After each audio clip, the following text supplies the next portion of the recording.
comment.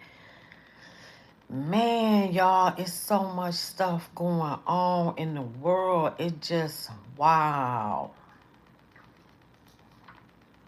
Y'all, stock up on food and water. Prepare yourself the best way you can. I'm going out to buy a lot of water tomorrow. Yes, indeed. Yes, indeed. Oh, I hit my knee, y'all. We're going to wait for some people to get in the room.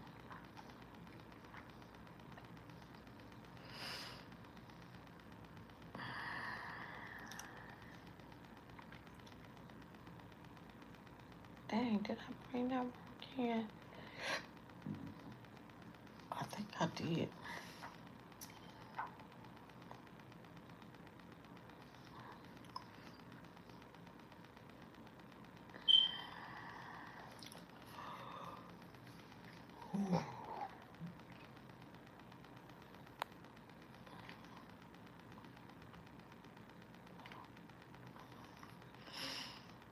See if we get some people in the room. See if we get some people in the room.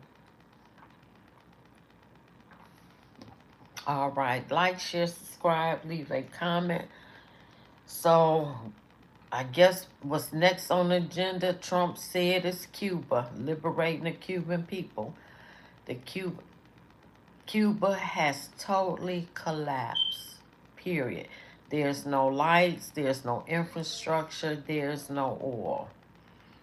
And he said, but I don't see how we getting out of Iran. So Cuba might have to be on hold. But that's what he said.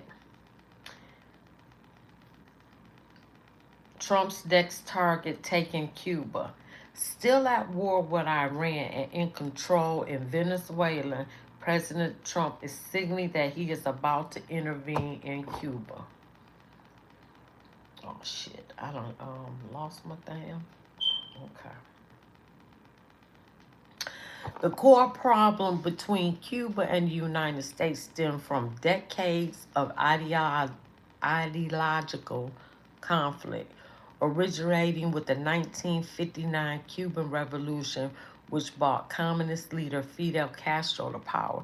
Actually, it was the CIA who put him in power, just like they did Gaddafi.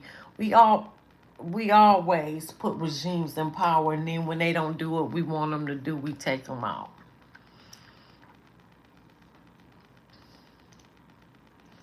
And led to the nationalization of U.S. owned assets. The U.S. has maintained a long standing economic, commercial, and financial embargo against Cuba aimed at forcing political change, while Cuba decries this is a blockade causing severe economic hardship.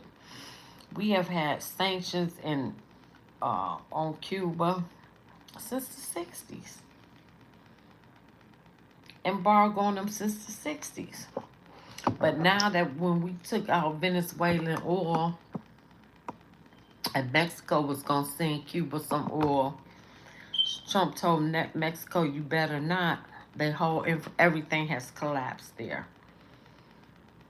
The U.S. embargo has been in place since the 60s, like I said, heavily restricting travel, trade, and financial transactions. Cuba's close relationship with U.S. rivals, notably its alliance with the Soviet Union through the Cold War, triggering the 1962 Cuban Missile Crisis, and that's when JFK was in office, and current ties with Russia and Venezuela are major concerns for Washington. Well, they ain't got Venezuela no more.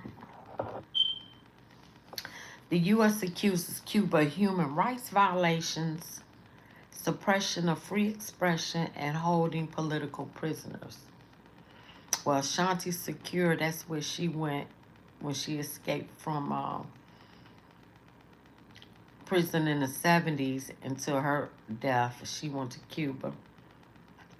The relations briefly thawed under President Obama, with diplomatic ties restored in 2015, but were reversed by President Trump, who redesignated Cuba as a state sponsor of terrorism and strengthened sanctions. So we had the Cuba embargo, U.S. Cuba blockade, Cuba U.S. tensions, Cuba sanctions, Cuban diplomacy crisis. The ongoing economic embargo has severely impacted Cuba's energy system. Yeah, well they doing real bad. Now this is from The Guardian. U.S. military is not preparing for Cuba takeover, top general tells lawmakers. The U.S. military is not rehearsing for an invasion of Cuba or actively preparing to militarily take over the island, the top general overseeing American forces in Latin America has told lawmakers. But General Francis Donovan, head of U.S. Southern Command, said the Pentagon stands ready to address any threats to the U.S. Embassy in Havana, defend its base at Guantanamo Bay, and aid U.S. government efforts to address any mass migration from the island if needed. Donovan's remarks came during a Senate hearing focused on Donald Trump's increasing use of military power in Latin America, where his administration has reasserted the idea that the region falls into Washington's zone of influence. So what he's using is the Monroe Doctrine that the United States control the Western Hemisphere. U.S. Forces seize Venezuela. Oh, I'm not going to go into that. Yeah, we're not going to go into Venezuela. Now, Cuba's leader, they don't have no lights. They don't have gas. The infrastructure is destroyed. They don't have food over there. And then Cuba's leader says U.S. aggression would meet imperable resistance. How? How? How? Cuban President Miguel Canel has lashed out after U.S. President Donald Trump said that he can do whatever he wants with the Caribbean island and that Washington could take imminent action against it. Canel said on X late Tuesday that Trump administration publicly threatens Cuba's government almost daily with overthrowing it, and any act of aggression will clash with the impregnable resistance. Improbable, I'm sorry.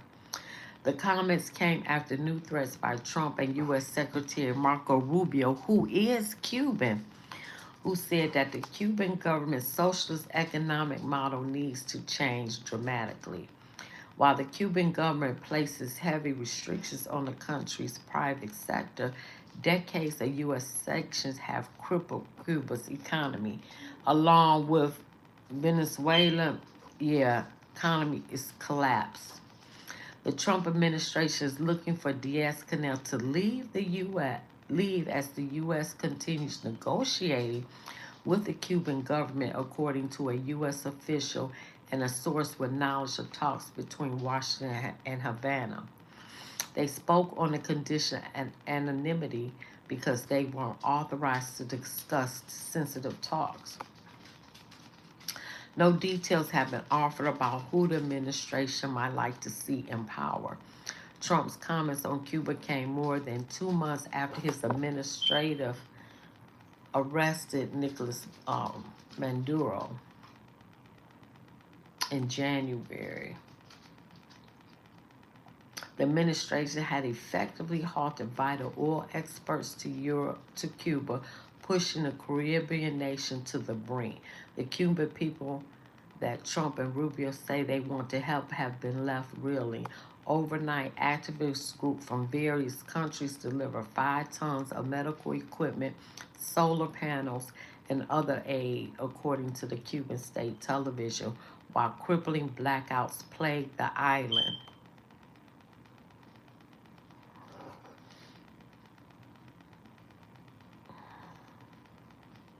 Why Trump wants to take Cuba. As the war with Iran becomes more entrenched, President Donald Trump now says he thinks he'll have the honor of taking Cuba.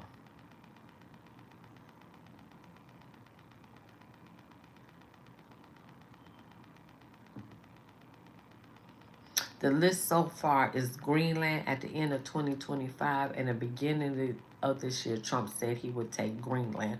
I'm going to do a video on Greenland and why it's vital for the American empire. Whether they like it or not, he dismissed Danish control of Greenland, but the Danes did not dismiss Trump's invasion threat. In fact, Danish public media, okay, they talking about Greenland. We're not going to deal with that right now.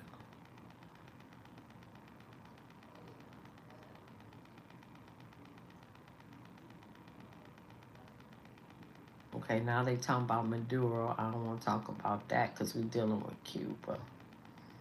Okay, now we at Cuba. Is Trump speaking to reporters at the White House on Monday? Here's just a day later. Cuba right now is in very bad shape. They're talking to Marco and we'll do something with Cuba very soon. Marco there, the president referring to, of course, Secretary of State Marco Rubio, who he's also Cuban. And Marco Rubio said the bottom line is their economy doesn't work. It's a non-functional economy. It's an economy that has survived for 40 years. That revolution, it's not even a revolution. That thing that they have survived was the subsidies from the Soviet Union and now from Venezuela.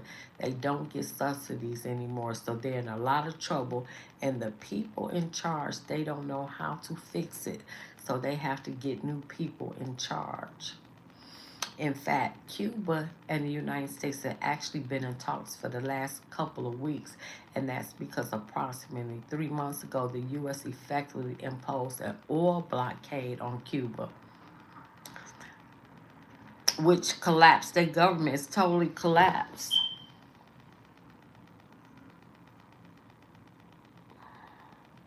So let's get into some videos on Cuba. This shouldn't be a long video. Let me see.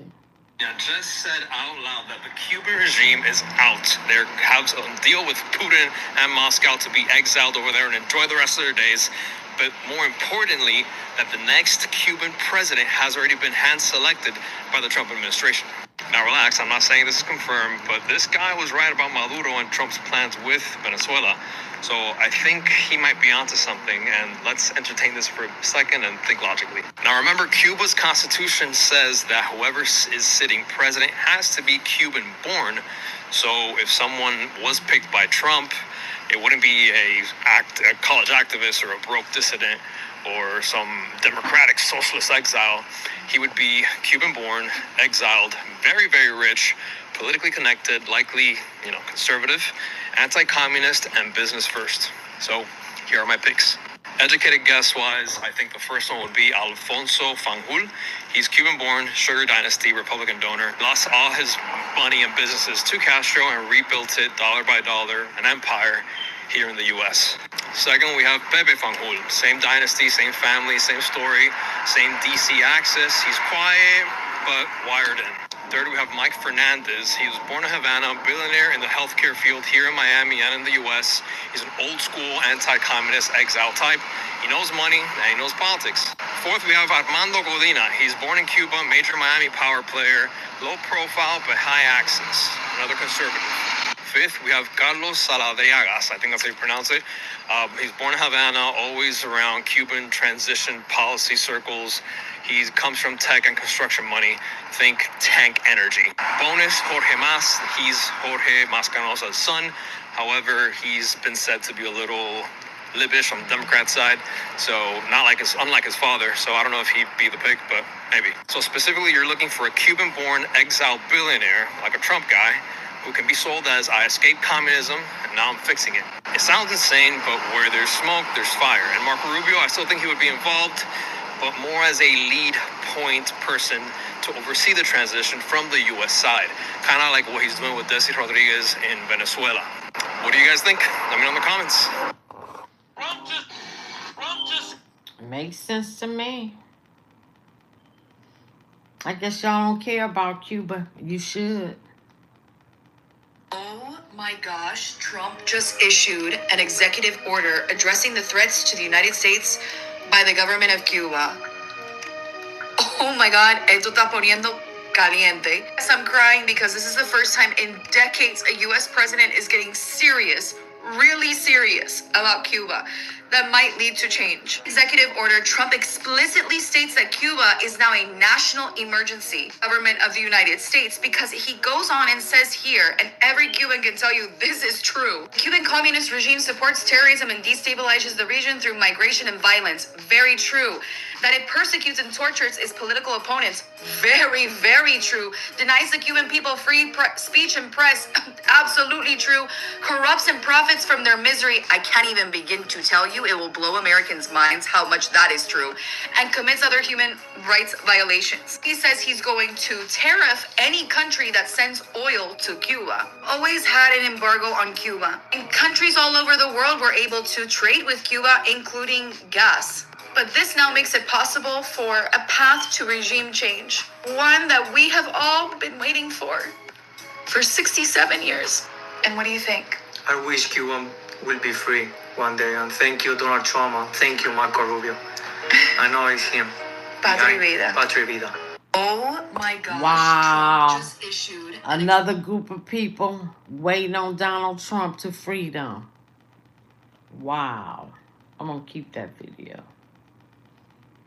After they invaded Venezuela 2 weeks ago, the US now wants to invade Cuba. But you need to know that Venezuela was the largest supplier of oil to Cuba, and as soon as the US went in, they cut off that oil to try and topple the Cuban government. And today, the US has given Cuba two options. Either they no longer have anyone to buy oil from, or they start to work with the US. And something everyone needs to know is that Cuba here has realized they don't really have much choice, and today they've decided to start working with the US, or their government was going to be overthrown. Cuba has said, quote, "We do not support terrorism. The Cuban people and the American people will benefit from constructive engagement, lawful cooperation, and a peaceful coexistence." As well as that, they said, quote, "Cuba reaffirms its willingness to maintain a respectful and reciprocal dialogue orientated towards tangible results." And something you need to know is that before Maduro was kidnapped 3 weeks ago, Venezuela was a big ally of Russia, and as well as that, so was Cuba. Cuba was regularly working and talking with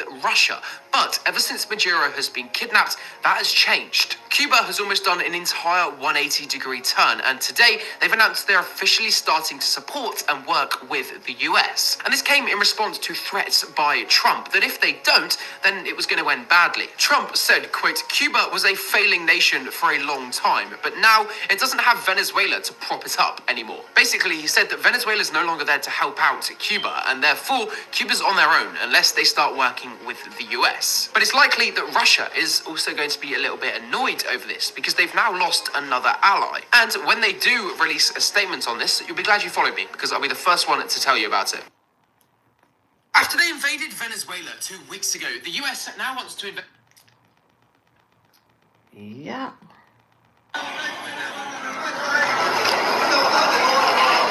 This is Cuba right now. There's nothing there. Look at this trash.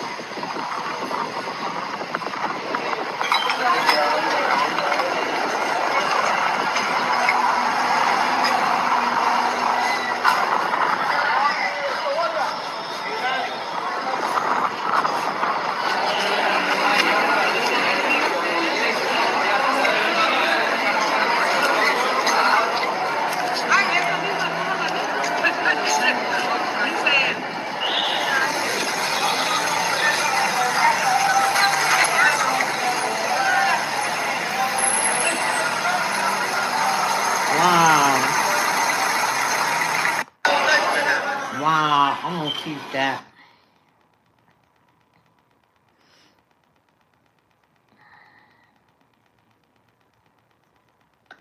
For 65 years, American presidents have danced around the Cuba problem.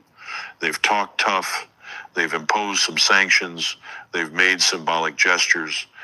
But when push came to shove, they always pulled back. They always found a reason to ease up, to give the Castro regime just enough oxygen to survive another decade. Yep.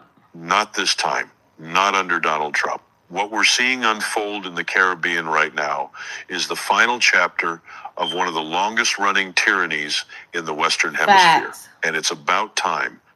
Let me lay out what's happened in just the past month, because if you're only getting your news from the mainstream media, you're probably missing half the story. On January 3rd, U.S. Special Forces conducted a precision operation in Caracas, Venezuela. They captured Nicolas Maduro, a narco-terrorist who's been trafficking drugs into American communities for years while starving his own people. That operation was brilliant, it was decisive, and it sent shockwaves through every anti-American regime in Latin America. But here's what the media isn't telling you. Maduro wasn't just Venezuela's dictator. He was Cuba's puppet. The Cuban intelligence services veterans of Soviet-style oppression were running Venezuela's security apparatus. Facts. Cuban agents were Maduro's bodyguards, his interrogators, his enforcers. 32 of them died defending that regime during our operation. 32 Cuban operatives killed on Venezuelan soil while propping up a narco state 90 miles from Miami.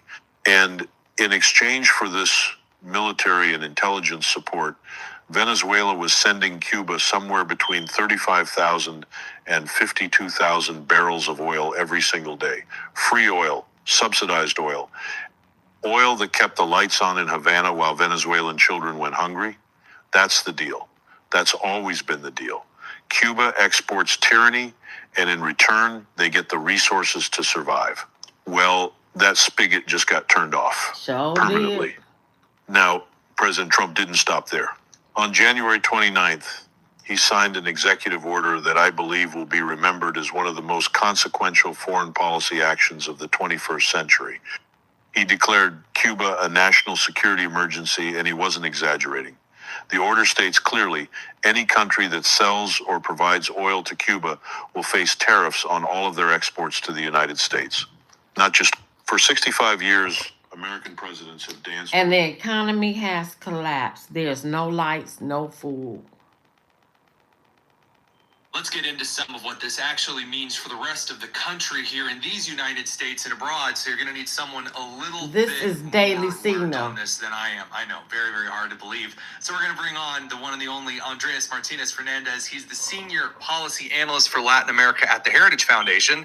So he reads this stuff all the time in English and in Spanish. Andreas, busy weekend, huh? Definitely. Quite an eventful start of the year. So let's get right into it. Not futz around anymore. There's been the quibbling, the complaining from some isolated parts of the country that what does this have to do with America First? Take it. Well, I think it has everything to do with America First, and that's protecting the American people from live, active, and deadly threats in our own hemisphere. People like to say that this is just like nation building in the Middle East and all the mistakes that we've made in the past with our foreign policy. Right. Anyone I don't like is a neocon, and other stories to tell yourself. Right, exactly.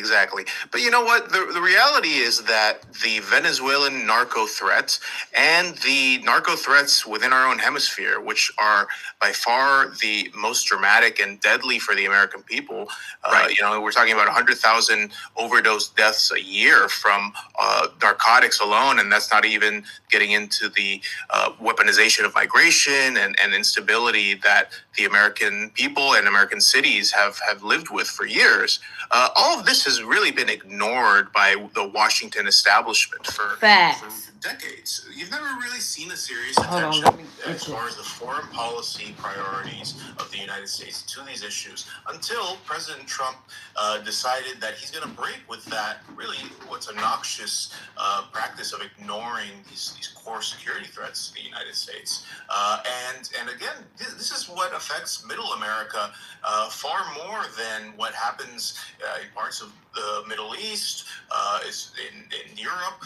This is our hemisphere. This is where we live, and ignoring that in prioritization of issues that some of the establishment prefers to focus on has had deadly consequences for the American people. There's definitely no denying that. I do want to ask, of course, we could talk about the ladies on The View and their opposition to this. Oh, it's piracy. Oh, it's kidnapping.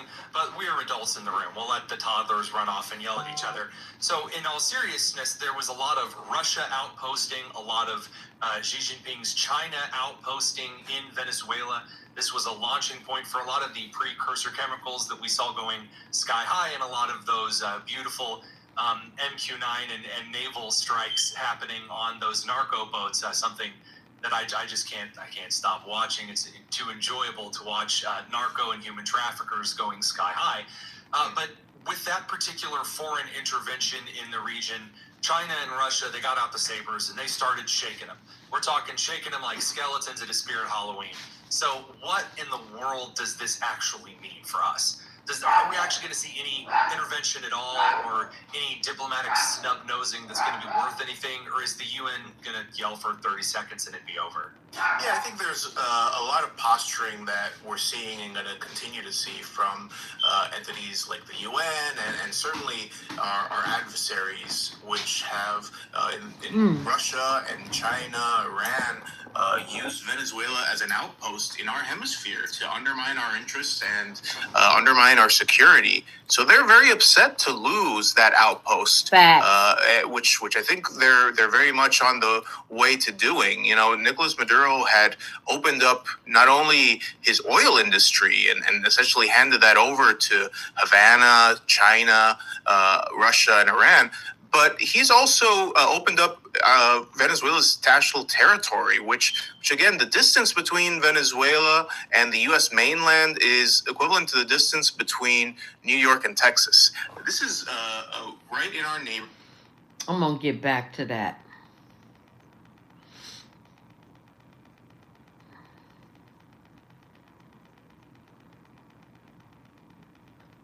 Oh, okay, that was what that is. Cuba has collapsed. And ain't nothing y'all can do about it. You can't take. Ain't nothing y'all can do about it.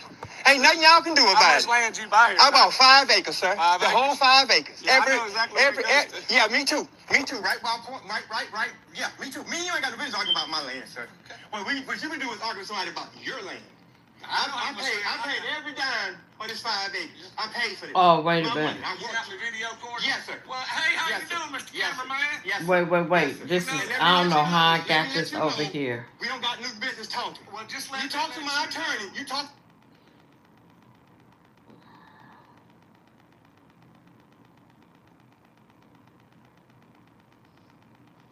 I don't know how that came up, because that was not the My video. new business talking. Well, just Okay, hold on.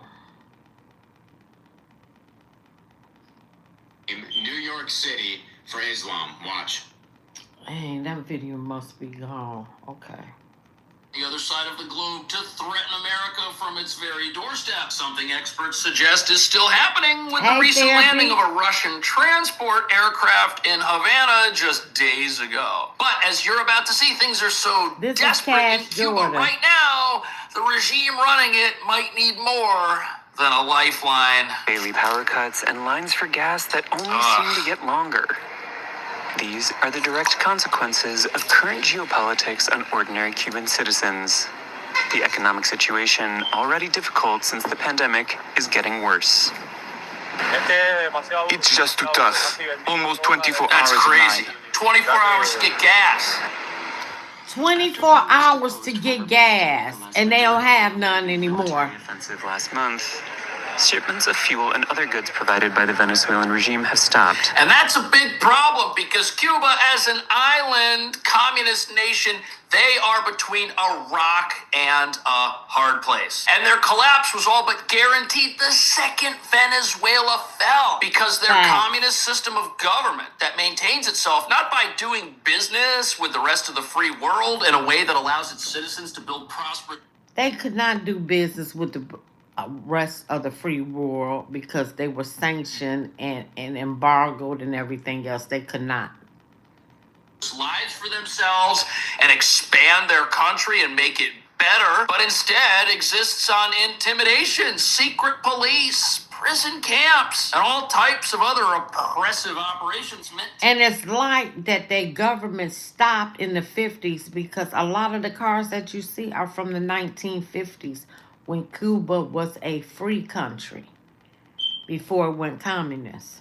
Keep the locals in line and loyal. A sad situation, but because of this, Cuba's problem is they don't export anything except corruption. And who imports corruption? Other corrupt regimes. Once those are gone, their entire economic system collapses and is done. No one can do business with Cuba if all Cuba has to send out are hardened thugs to oppress a local population. Other countries in South America, they don't need any of that. They don't want that. And since they're not getting any oil, Cuba's value as a strategic location to Russia and possibly China, that's off the table as well. It's literally just a rock floating in the ocean now. And in my opinion, is checkmate. Sebastian Arcos is interim director at FIU's Cuban Research Institute. No modern economy can function without energy. Right. Cuba doesn't have any other sources of energy. Experts say up until Maduro's capture, Venezuela had been Cuba's biggest oil supplier and lifeline. Cuba's reserves are between 45 days to 2 months. What we'll see in the next month or so is a complete shutdown of the economy. Right.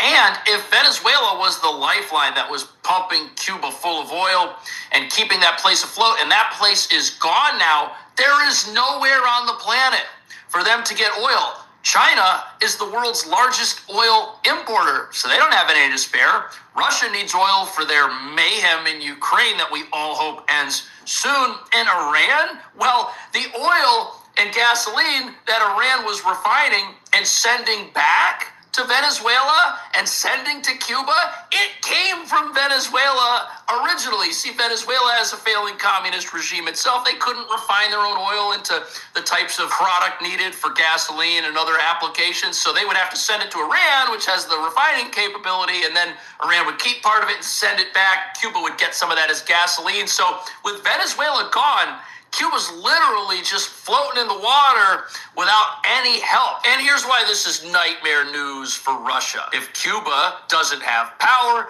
doesn't have infrastructure, doesn't have any economy to speak. And Cuba has ran out of oil. It has no power. It's in the dark. No food.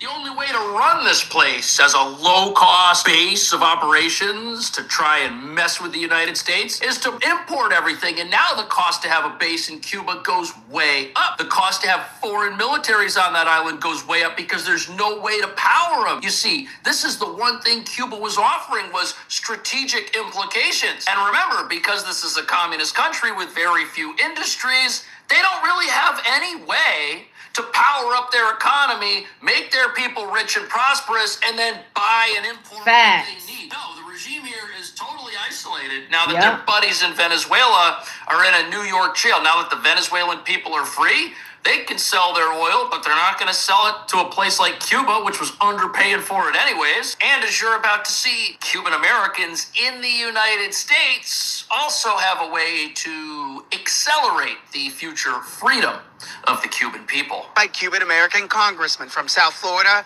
who are also calling for a halt on all travel to the communist island and remittances. Money Cubans in the U.S. send to loved ones living on. And you see all those cars from the 1950s before communism, it's like their whole world stopped in the 50s because that's all they have is cars from the 1950s.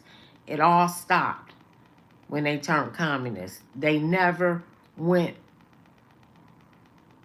forward or progressed. That's the word. They never progressed. They stayed stuck in the 50s. Under the regime. Daniel Pinedo says it's a sacrifice he's willing to make, but not for long. Remittances and travel to Cuba by Cuban Americans represent the second largest source of income for the Cuban government. Arcos says the fall of the regime may ultimately... Second largest source of income for the Cuban regime is American money and travel to Cuba. Well, if Cuba doesn't have any oil and you go there and there's no vehicles, there's no power, travel's going to stop anyways. And if people in the United States that had plans to go to Cuba postpone those plans, either because of that or because they're upset and finally want to see something done about the regime that's over there, well, now that government's not going to have any money. The economy is basically done. They can't export their corruption anymore because buyers like Venezuela are off the table, and people aren't going to show up there because it's literally just a floating rock in the ocean. There's no infrastructure, there's no economy, everything's grinding to a halt. If you're in charge of Cuba, you're going to have to take a long, hard look in the mirror and decide, do I really want to do this anymore? And what we're watching right now is probably going to make that happen. The White House reportedly is evaluating a complete blockade of all oil deliveries. Do you see this Cuba collapsing a 2026 event? I certainly think it could because they rely so heavily. It has collapsed. And that's completely cut off. Yeah. That's their form of income. It's sanctioned oil that they use. It's at a discount that they use to pay for their communist regime and their communist government in Cuba. So you could absolutely see in 6 months what the economy of Cuba looks like today. It's going to obviously be in much worse shape. I think you could see by the end of the year them being in a position where hopefully the ruling class, the communist class, will give up, strike a deal either with the United States or decide to have a democratic free election. That would be a great thing for the state of Cuba. That would be a wonderful thing for Cuba. It would be great if the people... It would be, but this is what Cuba is looking like today. Let me go back and play this.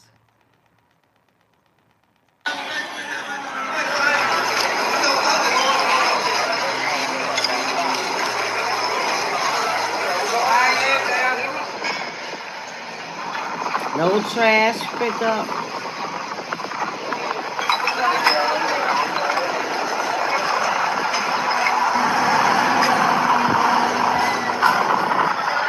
No lights.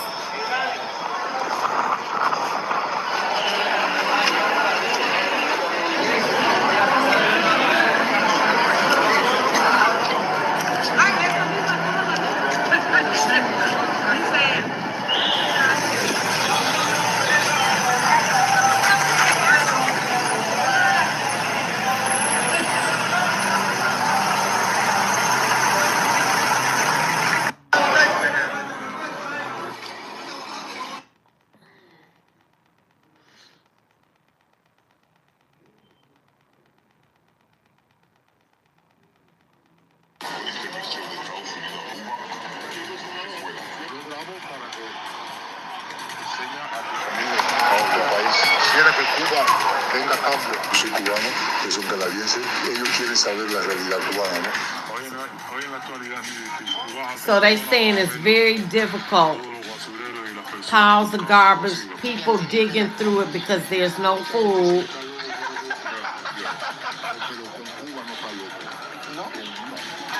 But the Cuban people are thinking Trump. Welcome back. You know, Rebel News has been around for about 10 and a half years. This is now. Rebel News. It's going to take a couple hours, I thought, so I'm not going to worry. Okay, so 7 o'clock turned into 8 o'clock, turned into 9 o'clock. Let me get to the point. Okay, I should be stickiest moment. Anyways, I have to tell you, I was genuinely scared, and I thought to myself, what have I done?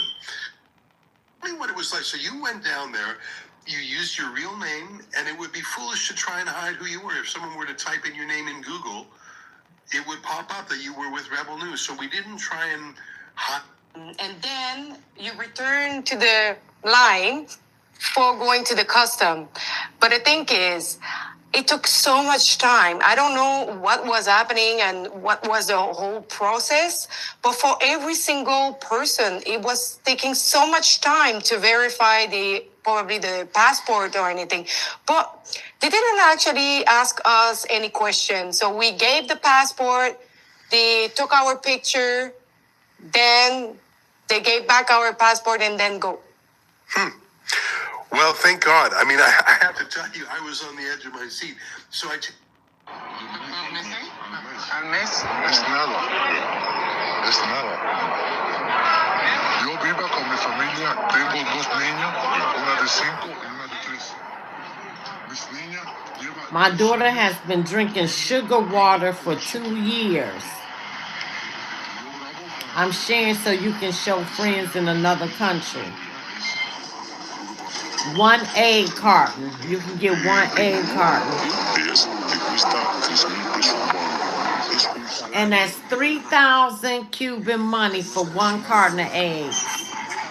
It's so heartbreaking. That was the number one thing. I watched your video. Obviously, I watched the video being edited, so I've seen it several times. And the number one thing that hits me, besides the fact that Havana is turning into an open-air garbage dump because they've stopped running the garbage trucks because they're running out of fuel. Like, it's just so shocking. But that's the first thing, these mountainous piles of garbage everywhere, which is got to be unhygienic. I'm sure it doesn't smell good. There's got to be rats in there. Like, it's a terrible thing. But the second thing is the abject poverty. I have traveled in various places in the world, and it reminded me of the poverty I saw in Port-au-Prince, Haiti. People living in what looked like bombed out buildings. The apartments these people were living in, it looked like it had been attacked in a war. But it's just 70 years of neglect under the communists. Like, the excruciating poverty. I didn't know Cubans were so poor. Maybe, and it reminds me of what happened in Venezuela, which used to be one of the richest countries in the world until communism and socialism undermined it too. Were you shocked by how poor and how hungry everyone was? Yeah, I've been to Cuba many years ago. I think it was 10 or 12 years ago. And at that time, I knew Cuba was a poor country. But now what I saw was something else. I've been traveling in many, many countries in my life. And I think Cuba, it's one of them where I can say that I think it's one of the poorest places that I did visit in my life. I've been to India. I've been to Africa. But I can tell you that over there, it's just despair. It's just, there is nothing left. Like buildings are collapsing, garbages are just piling up. There is no food. You go to the drugstore, there is literally no medicine. It's empty shelves. There is lineup for going to buy bread, and there is only a certain amount of breads available per day because they run out of flour or other ingredients. Wow. We have our government books for rations that they give us monthly with whatever comes. Now this month comes a pound of sugar stones, 5 pounds of rice for an entire month. Damn.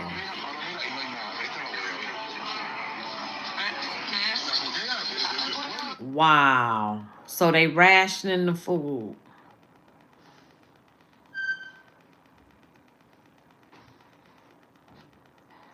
Cuba has about 2 weeks of oil left, maybe less, and I need you all to understand what that actually means. Cuba is about to become the next Gaza. In the last month alone, the US seized 5 oil tankers heading to Cuba. This is the largest naval deployment in the Caribbean since the Cuban Missile Crisis. They've got drones tracking Mexican tankers.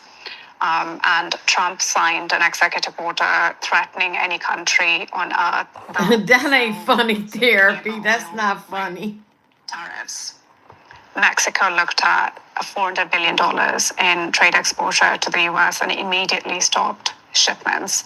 Venezuela's supply got destroyed by force. So now Cubans are experiencing 20-hour daily blackouts. Hospitals are running on generators that are about to run out of diesel. There's no lights now. Marco Rubio literally testified to Congress that regime change is the objective. Trump said, quote, I think it's just going to fall. They're not even hiding it anymore. But here's the thing. This has been happening for decades. Every year at the UN, 187 nations vote to condemn the US embargo on Cuba, 33 consecutive years, the most lopsided vote in UN history. It's just the US and obviously Israel voting no. And every single year, every country that votes against the embargo lets their banks enforce it anyway. Why? Because 88% of all global foreign exchange transactions touch the US dollar. because one country controls the pipes through which the world's money moves. And the US has fined foreign banks, BNP Paribas, HSBC, Societe Generale, banks from countries that oppose the embargo, over $13 billion in fines for processing Cuba-related payments. So most banks just refuse all Cuba operations now. 69% of necessary medicines are unavailable in Cuba. Not scarce. No medicine. Literally banned from entering the country. This is the same Cuban government that offered to send That's facts therapy to help Americans after Hurricane Katrina. The Bush administration said no. During COVID, Cuba exported doctors across Latin America, whilst richer nations hoarded vaccines. They're literally renowned worldwide for training medical personnel and sending them to places like Palestine. Cuba has literacy rates that shame the US, and that's why the US would rather see Cuba become a concentration camp than succeed, because if Cuba thrives, it proves there is an alternative, that capitalism and imperialism and endless exploitation aren't inevitable. The Cuban government is now calling this what it is, a genocidal blockade. They're preparing emergency measures to try to keep people in nursing homes and hospitals alive, rationing plans for millions. And this is right, because the hospitals are working on generators, but they ain't got no gas now.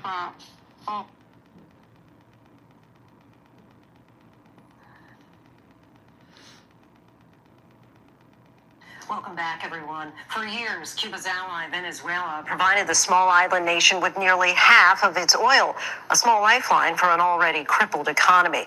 With the arrest and U.S. indictment of former Venezuelan President Nicolas Maduro and with pressure from the U.S., oil shipments to Cuba have now stopped. Today, Cuba warned international airlines that they will no longer be able to supply planes with jet fuel for at least a month. With rolling blackouts across Cuba, questions remain: how will Cuba survive without the aid of oil from Venezuela or other countries and stave off a humanitarian crisis? Here's ABC's Matt Rivers.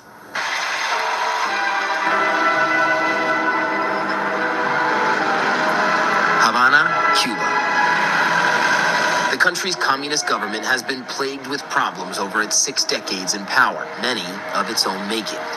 Corruption, aging infrastructure, hurricanes, a struggling economy, international isolation, all pushing today's Cuba to the brink of a humanitarian crisis, and often leaving the island's streets blanketed in darkness.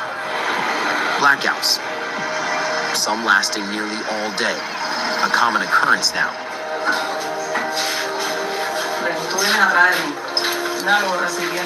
Using only the light of her phone, Idania Acosta pours water from a bucket into a small pot for her family's daily needs.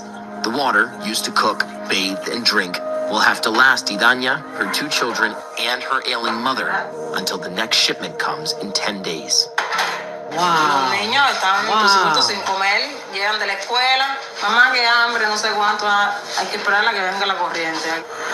Unión Electrica recorded that 60 to 70% of the island went without electricity in December after a nationwide blackout left around 10 million Cubans without power for several days. Families like the Acostas work and eat by candlelight as the city softly hums with overworked generators. When the power grid doesn't work, only those lucky enough to have generators and enough gas to run them can keep the lights on.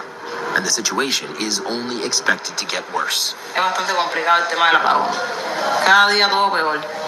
Y si no hay una ayuda, aunque sea el petróleo, que es lo que más a nosotros nos favorece, es todo más para atrás y más difícil. It is. I do too therapy, and it is the government.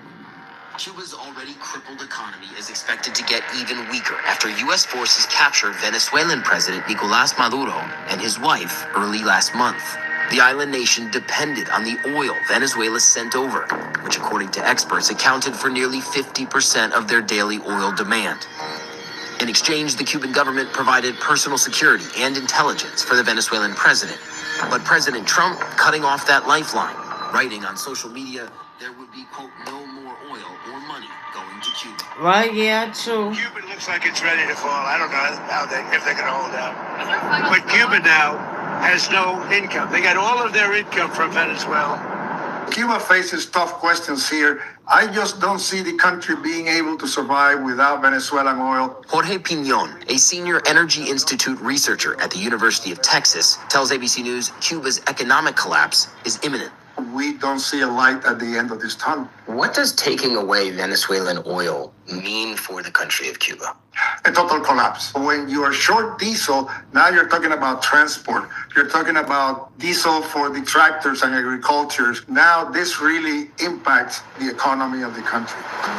89% of Cuban households live in extreme poverty, according to the Cuban Observatory of Human Rights, with the average Cuban making just $16 per month.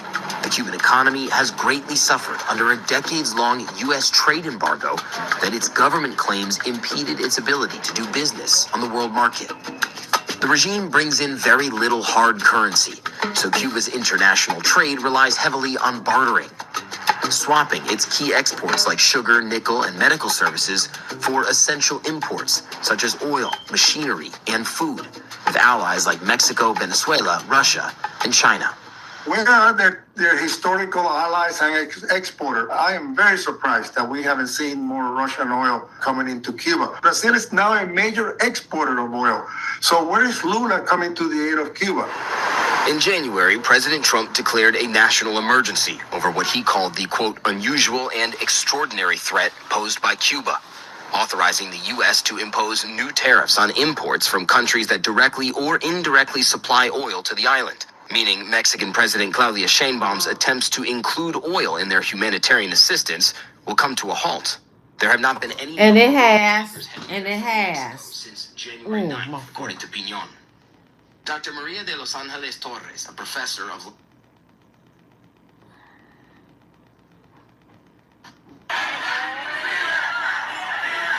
Now, this is Cuban people asking for freedom.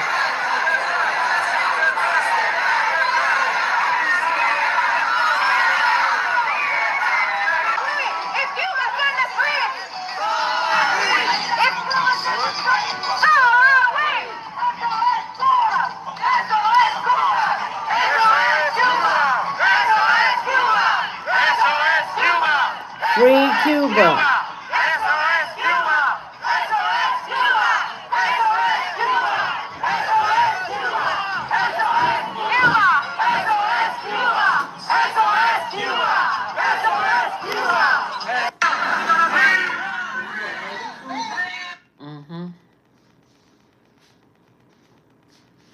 Yep, this is going to be the last video here. Here's your daily friendly reminder that unless you are of Cuban descent, unless you still have family currently living on the island, unless you had to flee from the island or have family members that had to flee from the island, please keep your mouth shut about what is currently going on in Cuba. The narrative that you guys are creating about the U.S. embargo being the reason Cubans are suffering is absolutely disrespectful. Cuba is suffering because of its own regime and its own government. That is it. They are responsible, and saying anything other than that is disrespectful to all the suffering that people need to go through every single day. So respectfully, como dicen mi gente, cállate. Abajo la dictadura y que liberen a mi gente. But maybe I can do one more quick.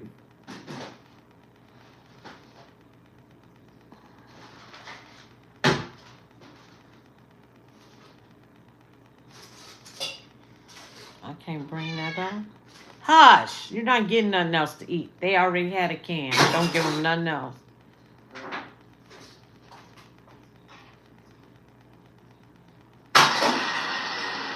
Everybody, Tim Merchant at the airport going to head to D.C. Hey, I saw where President Trump was putting pressure on Cuba by shutting down Venezuelan oil. Now, what he's done is it's really a masterful move. He's cutting off oil. You know, China was there. There was no mistaking that timing. They're clearly going to make a move on Taiwan, and they need that oil. Russia needs that oil. took it over, seized it, and I guess embargoed it, I guess is what they say. But something else that he did was he stopped Cuba from getting it. Now, Cuba, of course, 90 miles off the coast of Miami, communist-owned run, used to cost Russia $1 million a day to keep them afloat, alive. And now, of course, they're bogged down in Ukraine. But by Trump seizing that oil and stopping the flow to Venezuela for the first time realistically in my life, we have a chance of making a change in Cuba. The Castros are murdering thugs, Fidel and his brother now, and whoever else. And it's just got to end at some point. When I was younger, I thought all our blustering talk was, we're gonna end Cuba, end the communist reign there, and it never happened. But this is a clear and decent shot we have. If anybody can pull it off, it's Trump. He understands. The most powerful thing we have is our military. The second most is our economic power. And that's what Trump's going to use. And he'll do it without firing a shot. So I support this move. I hope we can end the communist reign on Cuba. Those people have been imprisoned. And that's why they're always trying to escape, get to Miami. Some of the most loyal, patriotic Americans we have are Cuban Americans because they get it. Anyway, let's watch what happens this week. Thank y'all for seeing. Like, share, subscribe, hit that like button.